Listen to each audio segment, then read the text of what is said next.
গতকাল বিকেলে প্রাইভেট পড়তে গিয়ে আর বাড়ি ফেরেনি চার বন্ধু। ঘটনা নদিয়ার কৃষ্ণগঞ্জের কৃষ্ণপুর পশ্চিমপাড়া এলাকায়। পরিবার সূত্রে জানা গেছে, চারজনেই শিবনিবাস শ্রী শ্রী মহানন্দ হাই স্কুলের ছাত্র। নিখোঁজ শুভ ঘোষ নবম শ্রেণীর ছাত্র, সায়ন ঘোষ দশম শ্রেণীর ছাত্র, রূপম চক্রবর্তী দশম শ্রেণীর ছাত্র, আকাশ ঘোষ নবম শ্রেণীর ছাত্র। গতকাল বিকেলে প্রাইভেট পড়ার নাম করে বাড়ি থেকে বেরোয়। সন্ধে হলেও কেউ বাড়ি ফেরেনি। এরপর খোঁজ খবর শুরু করলে জানা যায় চারজনই বাড়ি ফেরেনি। খোঁজাখুঁজি শুরু করলেও কোনো সন্ধান না পেয়ে কৃষ্ণগঞ্জ থানায় গিয়ে ঘটনাটা জানানো হয় পরিবারের পক্ষ থেকে। শুক্রবার সকাল পর্যন্ত কোনো সন্ধান পাওয়া যায়নি ওই চার বন্ধু ছাত্রের।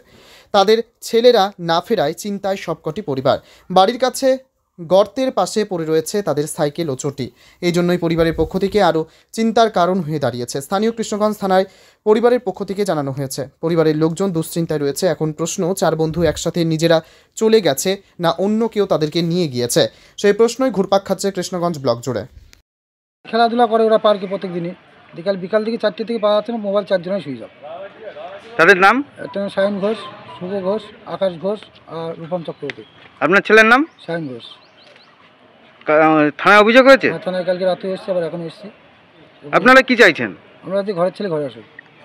আপনার নাম? আমার নাম অরবিন্দ ঘোষ। কই সেটা কই? 3টের সময় প্রাইভেটে গেছে, সংকল্প এসেছিল, তা 5টার সময় ছুটি হওয়ার দরকার।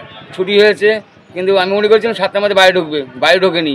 তারপর আমি ঢুকছি 8টা বাজবে, 9টা বাজবে, তাও ঢোকেনি। তখন পাড়ার থেকে এক মহিলা এসে আমাকে বলে যে তার ছেলেও বাড়িতে নেই। তখন আমার ডাউট হয়ে তখন আমি খোঁজ করি। তখন কাউকে খোঁজ করে পাই না, তখন আমি থানায় আসি। আমার একটু সাহায্য করে আমার ছেলেটার খোঁজ খবর করে দেন। 4টে ছেলে যেন পাই আমি। আপনার ছেলের নাম? রূপম চক্রবর্তী। আপনার নাম? রাজীব চক্রবর্তী। কজনকে পাওয়া যাচ্ছে না? 4জনকে।